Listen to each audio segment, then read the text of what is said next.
Film के आगाज में हमें एक आवाज़ सुनाई देती है जिसमें 1944 की दूसरी जंग के बारे में बताया जा रहा था, जिसमें रूस और जर्मनी की नाजी फौजों के दरमियान जंग छिड़ गई थी क्योंकि दोनों ममालिक के ताल्लुकात अच्छे नहीं थे। इसके बाद हमें एक बूढ़ा आदमी दिखाया जाता है जिसका नाम कॉर्पी है और वो इस कहानी का मरकजी किरदार है, वो हीरो है। कॉर्पी दरअसल एक मुसाफिर है जिसके पास एक भी पनाहगाह नहीं। वो ज़मीन में दफन सोने तलाश करने का काम करता है। अभी वो अपने घर वालों से बहुत दूर एक जगह आ गया है। कॉर्पी के साथ उसका एक पालतू कुत्ता और एक घोड़ा है जिनसे वो बहुत ज़्यादा प्यार करता है। ये दोनों इसके साथ मुसाफिर थे। इसी तरह इसकी ज़िंदगी गुजर रही थी। एक दिन खुदाई करते हुए उसे सोने का एक टुकड़ा मिलता है जिसे देखकर वो खुश हो जाता है और वो सोचने लगता है कि इस इलाके में और भी सोना होगा। इसलिए उस इलाके में वो बहुत सारी गड्ढे खोदना शुरू कर देता है और पहले से ज्यादा मेहनत करना लगता है। साथ ही उसे डर भी था कि कोई मुझे देख ना ले। खुदाई में इस वक्त काफी वक्त लगा, लेकिन कॉर्पी को इसकी मेहनत का फल मिलने वाला था। यानी उसे सोने के छोटे छोटे टुकड़े मिलते हैं जिससे वो गमगीन हो जाता है। फिर अगली सुबह उसने एक खुदाई की जहाँ से उसे बहुत सारा सोना मिला।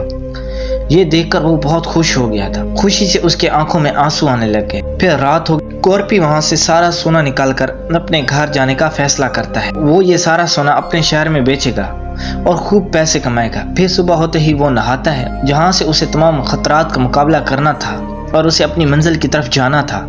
इसने सारा सोना ले लिया। वो घोड़े पर बैठा और अपने कुत्ते को लेकर शहर की तरफ जा रहा था। रास्ते में उसे नाजी फौजियों की एक टीम नजर आती है क्योंकि वो दो रूसी लड़कों को अगवा करके अपने साथ ले जा रहे थे। कॉर्पी जैसे ही इनके सामने से गुजरता है तमाम सिपाही इस पर हंसने लगते हैं। उनके कमांडर को कॉर्पी को देखकर बहुत गुस्सा आता है, लेकिन वो फिर भी उसे नजरअंदाज करता है और वहां से जाने देता है। फिर कमांडर अपने आदमी से कहता है कि वो निजात पाने वाला नहीं, बहुत जल्द वो मारा जाएगा क्योंकि हमारे सिपाहियों की एक और टीम हमारे पीछे माइंस बिछाते हुए आ रही है। कॉर्पी मारा जाएगा। कॉर्पी आगे बढ़ता है तो रास्ते में बहुत सारे लोग मरे हुए थे जिन्हें खंभों से लटका दिया गया था। ये देखकर वो काफी हैरान हो जाता है क्योंकि वो दोनों मुल्कों के दरमियान दुश्मनी और जंग इस कदर बढ़ गई कि नाजी फौजी मासूम लोगों को मारते थे और फिर मुर्दा लोगों को इसी तरह बांध दिया जाता था, जिसकी वजह से वहाँ सबका आना जाना किसी खतरे से कम ना था। बहरहाल वो थोड़ा आगे बढ़ता है और एक सिपाही कॉर्पी को रोक लेता है। वो उससे तलाशी लेते हैं और इससे पता चलता है कि वो एक स्मगलर है जो खामोशी से यहाँ से सोना लेकर जा रहा था। सिपाही को गुस्सा आ गया। वो कॉर्पी से कहता है वो सारा सोना इसके हवाले कर दे। ये देखते हुए कॉर्पी अपने कुत्ते के कान में कुछ कहता है और वो वहां से भाग जाता है। जब कुत्ता वहां से भागता है तो सिपाही उस पर गोलियां चलाना शुरू कर देते हैं। गोलियों की आवाज सुनकर उसका कमांडर समझ गया था कि मेरे सिपाही ने कॉर्पी को खत्म कर दिया है, जिससे वो मुस्कुराने लगता है। लेकिन उसे कैसे पता चलता कि ऐसा कुछ नहीं हुआ। वहां सिपाही कॉर्पी को परेशान करने लगा। वो उसे छेड़ने के बाद उसका मजाक उड़ा रहा था, उस पर हंस रहा था, जिससे कॉर्पी नाराज हो गया।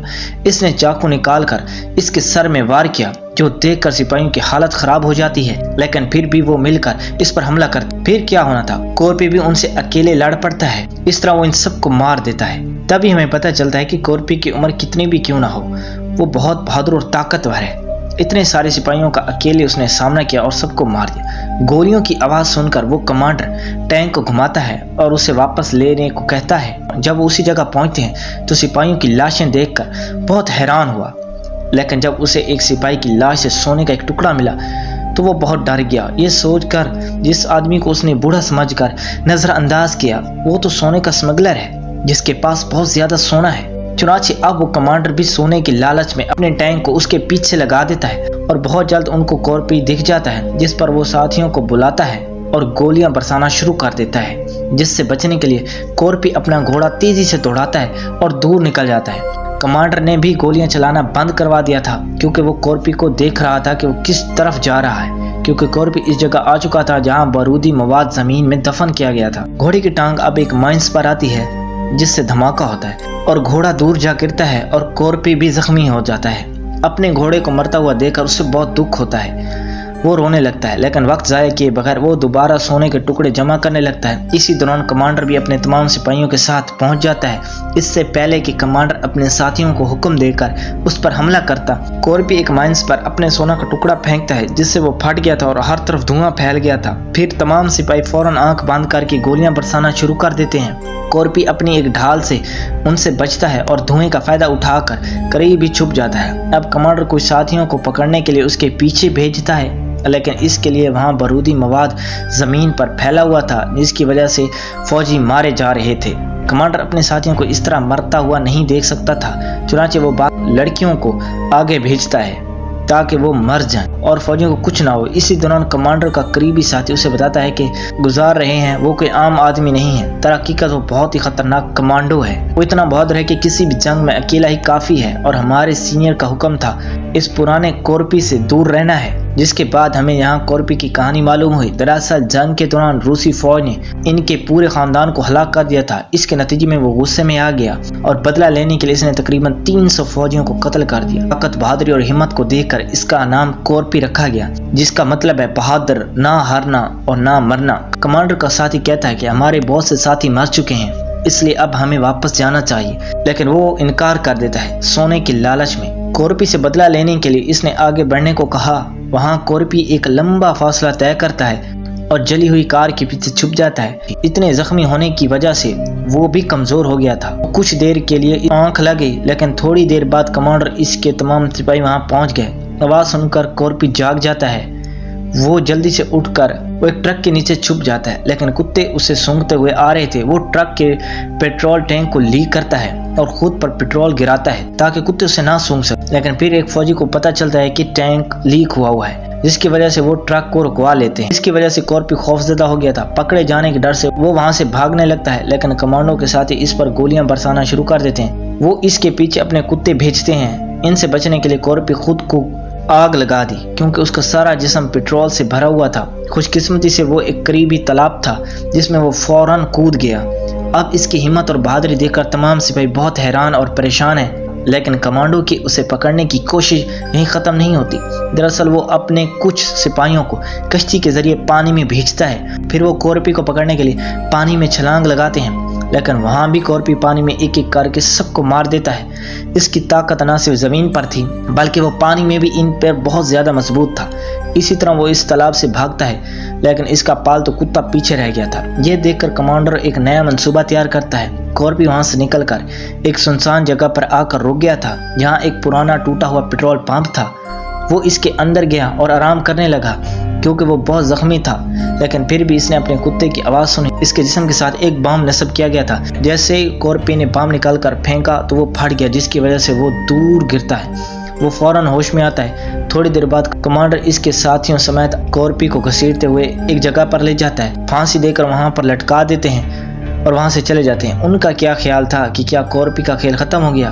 बिल्कुल नहीं, क्योंकि हम जानते हैं कि वो एक खतरनाक कमांडो है, इसलिए उसको इस तरह खत्म नहीं किया जा सकता। वो अच्छी तरह जानता है कि इस किस्म के खतरा से कैसे निपटना है। कॉर्पी अपना पाँव लकड़ी के खंबे के कील पर रख देता है, जिसकी वजह से उसके फंदे का वजन कम हो गया। थोड़ी ही देर बाद सुबह होती है और वहां से एक जहाज गुजरने की वजह से रस्सी ढीली पड़ गई थी और नीचे आकर टूट गई, जिसकी वजह से कॉर्पी नीचे गिर जाता है। जहाज के दोनों पायलट उसी पेट्रोल पंप पर पेट्रोल भरवाने आते हैं और वो कॉर्पी को देखते हैं। वो उसे मारने के लिए एक पायलट भेजता है। अब कॉर्पी, जो बहुत होशियार था, दोनों पायलटों को बहुत चालाकी से मार डालता है और इनमें से एक को जख्मी कर देता है। ऐसा करने के बाद वो अपने जख्मों पर पट्टी बांधता है। वो एक तार से अपने जख्मों को टांके लगाता है। ये देखकर सामने मौजूद जख्मी पायलट कांप उठता है, क्योंकि इसने ऐसा पहले दलेर आदमी नहीं देखा था। कॉर्पी को अपना बदला कमांडर से लेना था। इसके साथ सोना लेकर उसे शहर पहुंचना था, इसलिए वो पायलट को अपने साथ लेकर आगे बढ़ता है, क्योंकि उसे जहाज उड़ाने के लिए पायलट की जरूरत थी।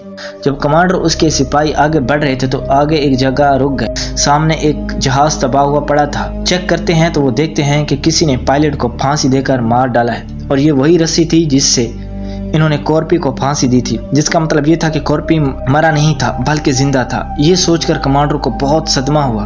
फिर वो अपने साथियों को कहता है कि होशियार रहो और आगे बढ़ो। जिस ट्रक में रूसी लड़कियों को कैदी बनाकर ले जाया गया था, इसी में एक सिपाही कॉर्पी की बात कर रहा था। ये सुनकर इनकी एक लड़की इनकी बातों पर हंसने लगती है। वो लड़की कहती है कि उसे शिकस्त देना नामुमकिन है, क्योंकि वो बहुत बहादुर है। इससे पहले कोई भी ऐसा नहीं कर सका। उसे पकड़ने के लिए अब तक 300 फौजी अपनी जानें गंवा चुके हैं। तो तुम लोग क्या हो? अब अगले ही लम्हे कॉर्पी इनमें से एक पर हमला करता है और उसे मार डालता है। वो खुद ट्रक के अंदर आ गया था। बाकी सारों ने उसका साथ देने का फैसला किया, खासतौर पर उस लड़की ने। वो उसे बहुत सपोर्ट कर रही थी। कॉर्पी और वो सारी लड़कियों की मदद से एक जाल बिछाया और फौजियों को मारता रहा और 9 से 10 फौजियों पर एक और बंदूक चलाई, इन्हें मार डाला। इसके बाद बिलाखिर कॉर्पी टैंक पर चढ़ गया जिसमें कमांडर और इसके सिपाही थे। ये देखकर सिपहसालार ने अपने साथियों को इससे लड़ने के लिए बाहर भेजा, लेकिन कॉर्पी ने उसे बहुत आसानी से पकड़ लेता और टैंक से सीधा नीचे कूद गया और इसको बहुत मारा पीटा। फिर वो 2 फौजी मोटरसाइकिल पर आए। कमांडर के साथी ने सोचा कि ये दोनों मुझे बचाएंगे, लेकिन जब इसने कॉर्पी को देखा तो वो मोटरसाइकिल से उतरे और यहाँ से भाग गए, क्योंकि इन्हें कॉर्पी के मशहूर करतूतों का पहले से इल्म था। कॉर्पी ने कमांडर के साथी को नहीं मारा और मोटरसाइकिल लेकर वहां से चला गया। इसके बाद उन लड़कियों ने दूसरी रूसी लड़कियों को भी आजाद कर दिया और उन्हें बंदूकें लेकर वहां पहुंचे और चारों तरफ से कमांडर के साथियों को घेरे में ले लिया। इसने इन पर बहुत ज्यादा जुल्म किया था और इन्हें तशद्दुद का निशाना बनाया। कमांडर ने अपनी एक साथी की मदद से एक पायलट से मुलाकात की, क्योंकि वो इन्हें कहीं और ले जाने वाला था, लेकिन जाने से पहले कमांडर ने अपने साथी को गोली मार दी और मार डाला, जिसका मतलब ये था कि वो इतना लालची था अपने साथी को भी ना बख्शा। जहाज में बैठकर कमांडर पायलट के साथ उड़ने लगा। फिर अचानक कॉर्पी तेजी रफ्तारी से आया। इसने आते ही उस जहाज पर गोलियां बरसाना शुरू कर दी। गोलियों की वजह से सामने का शीशा टूट गया, लेकिन सबके बावजूद भी त्यारा उड़ गया। मोटरसाइकिल को नीचे देखकर कमांडर ने सोचा कि कॉर्पी नीचे रह गया, लेकिन उसे नहीं पता था दर हकीकत कॉर्पी हथियार लेकर जहाज तक पहुंच गया था और वहीं वो लटक गया था। फिर जैसे ही वो टायर के करीब पहुंचा और आखिरकार जहाज के अंदर आता है, कमांडर ने उसके अंदर आने की आवाज सुनी। जैसे ही वो डर कर वापस चला गया, अचानक कॉर्पी इस पर हमला करता है, जिसके बाद यहाँ इनकी खतरनाक लड़ाई शुरू हो जाती है। इस लड़ाई में कमांडर कॉर्पी पर हावी था। वो उसे उठाकर मार रहा था। वो उसे हुक की मदद से मारता है और उसे जख्मी कर देता है। इतना जख्मी कर दिया था कि इसकी हालत मरने के करीब थी। अब इससे पहले कि कमांडर इस पर दोबारा हमला करता, कॉर्पी को मौका मिलता है। वो मिसाइल के साथ हुक को लगा देता है जो रस्सी कमांडर ने पकड़ी हुई थी और फिर मिसाइल नीचे छोड़ देता है। इसकी वजह से कमांडर भी मिसाइल के साथ जमीन पर आ गिरता है और मिसाइल फट गया था, जिसकी वजह से कमांडर भी अपनी जान से हाथ धो बैठा और यहाँ इसका खेल खत्म हो गया। पायलट को देखा जो चोटों की वजह से उसकी भी मौत हो गई। त्यारा आहिस्ता आहिस्ता जमीन पर जा रहा था और कॉर्पी को भी जहाज उड़ाना नहीं आता था, इसलिए वो खुद को मजबूती से बांध लेता है। के बाद त्यारा जमीन पर आकर टकरा जाता है और तबाह हो जाता है। त्यारे के टुकड़े टुकड़े हो जाते हैं। वहाँ तमाम रूसी लड़कियां नॉर्वे पहुंच चुके थे। इसके साथ ही कमांडर के साथी को बांधा गया था और जख्मी किया। और अब हम एक आदमी को गाड़ी से निकालते हुए देखते हैं। हैरान होते हैं, वो और कोई नहीं बल्कि कॉर्पी था। त्यारे के तबाह होने के बावजूद भी बच गया था, जो वाकई काबिल तारीफ है। अब वो ये सारा सोना बेचने के लिए एक बहुत बड़ी दुकान पर जाता है और अंदर आते ही वो सारा सोना काउंटर पर रख देता है। ये सोना देखकर इर्द गिर्द के तमाम लोग बहुत हैरान होने लगते हैं। कॉर्पी एक बड़ी रकम और एक बड़ा हिस्सा मांगता है ताकि उसे मुस्तकबिल में कोई परेशानी ना हो। वो आसानी से पैसे ले सकता है और सोना दोबारा यहाँ भी ला सकता है। तो ये थी कॉर्पी की दास्तान।